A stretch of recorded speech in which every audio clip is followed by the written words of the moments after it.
पण त्यापूर्वी एक नजर टाकूया हेडलाईन्सवर. हेडलाईन्स प्रायोजक राम बंधू लोणचे. आता प्रत्येक जण जिंकेल.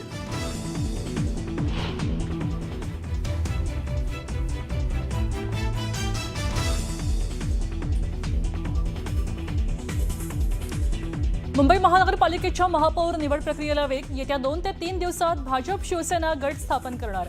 विश्वसनीय सूत्रांची न्यूज 18 मराठीला माहिती.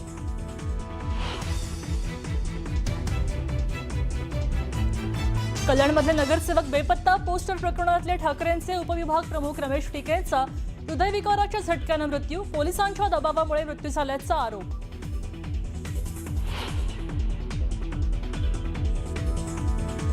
चंद्रपूरमध्ये काँग्रेसला सत्तेबाहेर ठेवण्यासाठी भाजपकडनं प्रयत्न. जोरगेवार भांगडी यांनी घेतली मुख्यमंत्र्यांची भेट. चंद्रपूर महापालिकेमध्ये नवी समीकरणं जुळण्याची ही चिन्ह.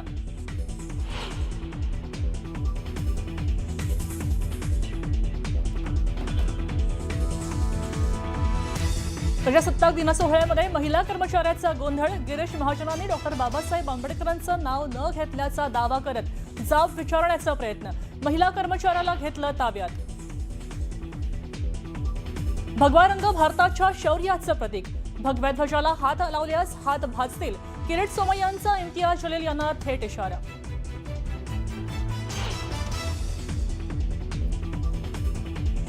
आणि प्रजासत्ताक दिनानिमित्त अटारी बॉर्डरवर बीचिंग द रिट्रीटचा सोहळा.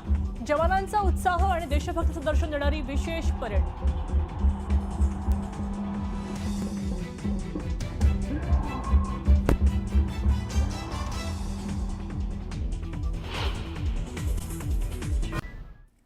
तर ब्रेकनंतर बोलूयात एका महत्त्वाच्या बातमीकडे.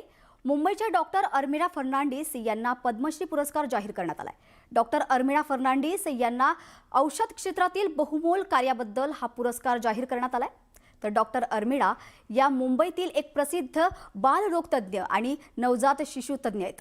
डॉक्टर अर्मिळा फर्नांडिस यांनी आशियातील पहिली ह्युमन मिल्क बँक स्थापन केली आहे. तर त्यात त्यांचा पुढाकार आहे. त्यांच्या कार्यामुळे शिशु मृत्यूदर कमी करण्यासाठी मदत झाली आहे. त्यांचे हे कार्य पाहून त्यांना 2026चा प्रतिष्ठित पद्मश्री पुरस्कार देखील जाहीर करण्यात आला. बालरोग तज्ज्ञ म्हणून गेली अनेक वर्ष आपली कारकीर्द सांभाळणाऱ्या अमृता फर्नांडिस मॅम आपल्यासोबत आहेत. कसं बघताय, हा एक पुरस्कार नाही तर इतक्या वर्षांची अविरत मेहनत आहे. 1989च्या दरम्यान तुम्ही पहिली मिल्क बँक सुरू केली. तो आजपर्यंतचा प्रवास कसा होता? काय ना की सायन हॉस्पिटलमध्ये मी 1976मध्ये जॉईन झालं होतं. And then from there on जेव्हा मी गेली होती ते सायन हॉस्पिटलमध्ये गरीब लोक येतात आणि उशिराने येतात. तर मॉर्टॅलिटी रेट बेबीची एकदम जास्त होता, व्हेरी हाय. तर मला मी as a head of department सांगितलं की बघ तुम्ही फक्त डेथ रेट काहीतरी करून कमी करा. तर मी कारण शोधत होते की कशाला एवढं हाय मॉर्टॅलिटी. बघितलं तर कारण होतं इन्फेक्शन.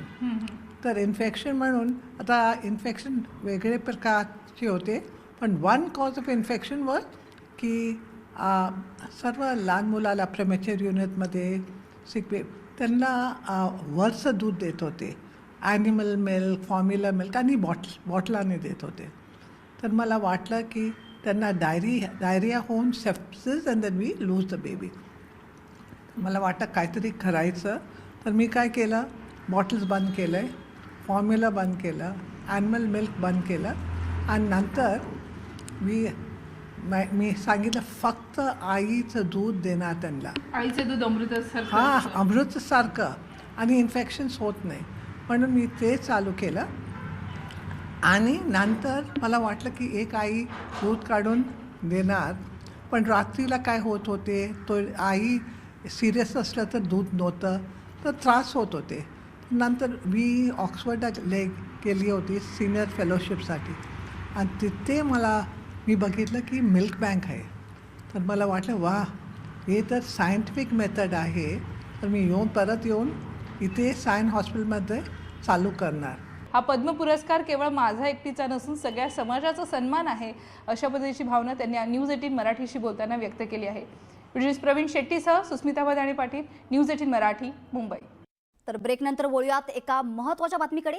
शिवसेना ठाकरे गटाचे पदाधिकारी रमेश तिखे यांच्या हृदयविकाराने मृत्यू झाल्याची खळबळजनक बातमी समोर आली आहे. बेपत्ता नगरसेवकांच्या फोटो लावताना रमेश तिखे देखील उपस्थित होते. कोळसेवाडी पोलिसांकडून वारंवार फोन येत असल्यानं रमेश तिखे यांची तब्येत खालवली आणि त्यांना अस्वस्थ वाटू लागलं, अशी माहिती आता सध्या समोर येते. पोलिसांच्या दबावामुळे रमेश तिखे यांचा हृदयविकाराने मृत्यू झाल्याचा गंभीर आरोप ठाकरे गटाचे जिल्हाप्रमुख शरद पाटील यांनी केलाय. आम्ही एखादे रेपिस्ट आणि मर्डरर आहोत या पद्धतीची वागणूक पोलीस आम्हाला देत आहेत. रात्री 12 वाजता 1 वाजता आमच्या घरी येत आहेत. पोलिसांचा सारखा फोन करून, आमच्या वरिष्ठ पदाधिकाऱ्यांना फोन करून पोलीस स्टेशनमध्ये हजर राहण्याचा दबाव या ठिकाणी निर्माण करत आहेत. आम्ही या सगळ्या गोष्टीचा, आम्ही लोकशाहीची रक्षा करत असताना आम्ही या सगळ्या गोष्टीचा निषेध करतो. त्याचबरोबर आमचे उपविभाग प्रमुख श्री रमेश तिखे जे काल आमच्यासोबत ते पोस्टर लावण्यामध्ये सोबत होते, पोलिसांनी आमच्यावरती गुन्हा दाखल केला ही माहिती त्यांना मिळताच पोलिसांचा त्यांना वारंवार पोलीस स्टेशनमध्ये हजर राहण्यासाठी प्रेशर येत होता. त्यांनी त्या गोष्टीचा धसका घेतला आणि काल रात्री 2:30 वाजता हृदयविकारच्या झटक्याने त्यांचा दुर्दैवी मृत्यू झालेला आहे. तर बुलेटिनच्या सुरुवातीला एक महत्त्वाची बातमी आहे नाशिकमधून. नाशिकमध्ये प्रजासत्ताक दिन सोहळ्यादरम्यान वनविभागाच्या महिला कर्मचाऱ्यांनं गोंधळ घातल्याचं पाहायला मिळालं. तर भाषणादरम्यान मंत्री गिरीश महाजन यांनी डॉक्टर बाबासाहेब आंबेडकर यांचं नाव का घेतलं नाही असा आक्षेप संबंधित महिला कर्मचाऱ्यांना वर्तवलाय. त्याचबरोबर संबंधित महिलेनं जाब विचारलाय. यावेळी पोलिसांनी तत्काळ महिला कर्मचाऱ्याला ताब्यात घेतलंय. माधवी जाधव असं संबंधित महिला कर्मचाऱ्यांचं नाव आहे. तर त्या वनविभागाच्या कर्मचारी असल्याची माहिती आली. बाबासाहेबांचं नाव आहे, तो संविधानाला कारणीभूत आहे. त्याला तुम्ही संपवायला निघाले. मला मीडियाशी घेणं नाही मॅडम. मला सस्पेंड केलं. मी वाळूचे गाड्या उपसीन, मी माती काम करीन, पण बाबासाहेबांची ओळख पुसून येणार नाही. मला सस्पेंड करायचं करू शकता मॅडम. बाबासाहेबाला संपवायचं काम करायचं नाही. 26 जानेवारी 15 ऑगस्ट मध्ये मी नाही मालक. पण लोकशाही मॅडम, तुम्ही सुद्धा संविधानामुळे आहात. पालकमंत्री सुद्धा पालकमंत्री संविधानामुळे आहे. ज्या लोक संविधानाला, लोकशाहीला कारणीभूत नाही त्यांची नावं वारंवार घेतली गेली. मग जो संविधानाला कारणीभूत आहे तो प्रजासत्ताक दिनाचा जो मानकरी आहे त्याचं नाव भाषणात का नाही? अनाथ होण्यात राहिला असेल असं नाही आहे, पण तसा काही माझा कुठलाही हेतू नव्हता. तसा हेतू नव्हता आणि त्याच्यामध्ये फक्त मी घोषणा दिल्या, भारत माता की जय, वंदे मातरम, शिवाजी महाराज की जय, बरोबर आहे. पण तसं काही असेल तर अनाथ झालं असेल. त्यामुळे माझा त्यामागे कुठे काही मुद्दाम नाव डावलण्याचा वगैरे हेतू नाही. आणि मला वाटतं प्रत्येक वेळेला आपण दरवर्षी भाषण देतो मी तपासून बघा, त्यावेळेला असं काही होत नाही. तर यावेळेला त्यांना काही वाटत असेल तर माझी दिलगिरी व्यक्त करतो मी. पण आज संविधान दिवस आहे हे सगळ्यांना माहिती आहे. कुठल्या पण महापुरुषाने कुठल्या विशिष्ट जातीसाठी काम नाही केले आणि त्याच्यामध्ये स्त्रियांसाठी ज्यांनी काम केले ते माझ्यासाठी पुनर्जन्म देणारं व्यक्तिमत्व आहे. मग ते महात्मा फुले तर आहेच, ज्यांनी शिक्षण दिलं. त्यानंतर रघुनाथ कर्वे ज्यांनी संतती नियम देऊन स्त्रियांचं आयुष्य सुकर केलं.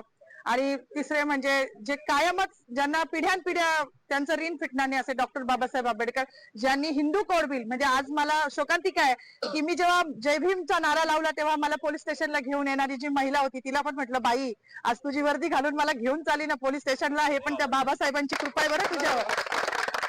मला हसायला आलं. मी अजूनही आनंदी आहे. मला काही वाईट वाटत नाहीये. माझी नोकरी, माझं प्रमोशन मला काहीच कळत नाही, कारण माझ्या बाबासाहेबांनी हिंदू कोड बिलाचा जो राजीनामा दिला होता तो माझ्यासारख्या महिलांसाठी दिला होता. त्यांना माहिती होतं का भविष्यात माधवी जाधव जन्माला येणार आहे नाशिकमध्ये आणि ती माझ्या अस्तित्वासाठी लढणार आहे? नव्हतं माहिती. पण आमचं अस्तित्व निर्माण व्हावं. आज ज्या बसल्या आहेत ना तिकडे मंत्रिमंडळात डोक्यावर पदर घेऊन निवडणुकीपुरत्या, त्या पण बाबासाहेबांच्या जीवावर बसल्या आहेत. नाही तर विशिष्ट जातीने तेच काम करायचं असं लिहून ठेवलं होतं. चूल आणि मूल याच्या पलीकडे ह्यांच्या संविधानानुसार कुठला वाव स्त्रीला नव्हता. आणि ज्या संविधानाने आज मला ही ताकद दिली आहे त्या बाबाला जेव्हा हे संपवायला जात आहे तेव्हा त्यांची ही लेख तेवढ्याच निडरतेने उभी राहिली आणि ह्याचा मला खूप अभिमान आहे.